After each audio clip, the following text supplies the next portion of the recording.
So here we have the Renault Grand Scenic on a 19 plate. I'm going to start off by showing you around the outside of the car, and then we'll hop in and run through some controls on the inside.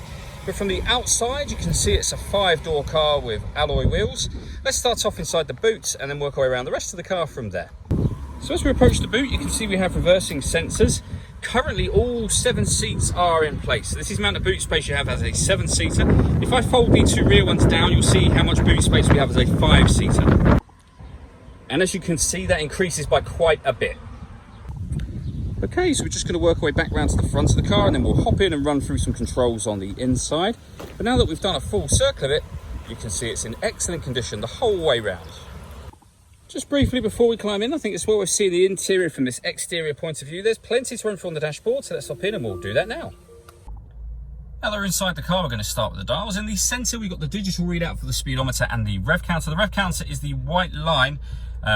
You can see just there, it runs around that central section.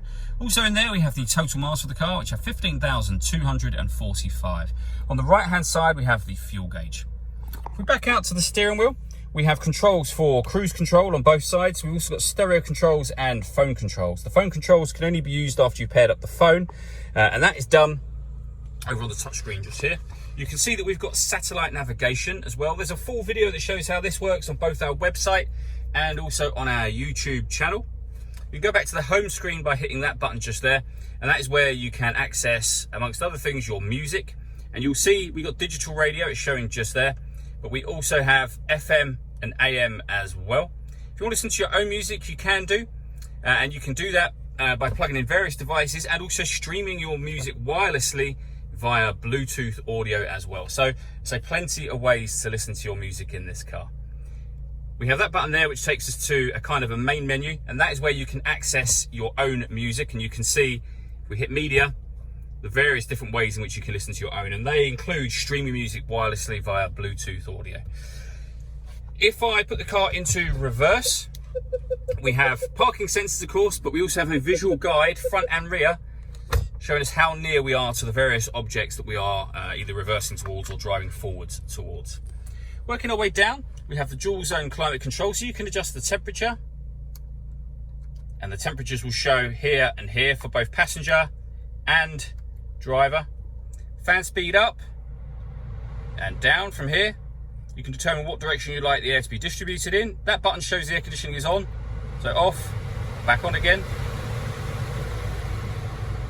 Or you can hit auto in the middle, and the car will take control of the fan speed for you, which is why the lights have now gone out, and the direction of the air to maintain the temperatures you've asked for. You can override that at any time you wish to. Auto is now turned off, and you can put it back on whatever setting you want it on just here. We have deadlock, so you can lock the car doors from the outside. You can put the car in eco mode. You can turn off the stop and start. This car is designed to cut out when it's stationary in traffic to save you fuel.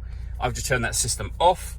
We then have a 6-speed manual gearbox, electronic handbrake, and these are the buttons to set the cruise control before you use the steering wheel controls. Well, the last thing I wanted to talk about is the panoramic glass roof. So you can see the sunblind is closed at the moment. There's a dial just up here. You give that a twist. The sunblind will now open all the way to the back of the rear seats.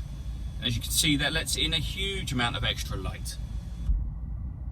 All that leaves me to say is thank you for taking the time to watch this video. If you'd like to come and see the car in person and have a test drive, please feel free to call any of our MJA sites. We'd love to hear from you soon.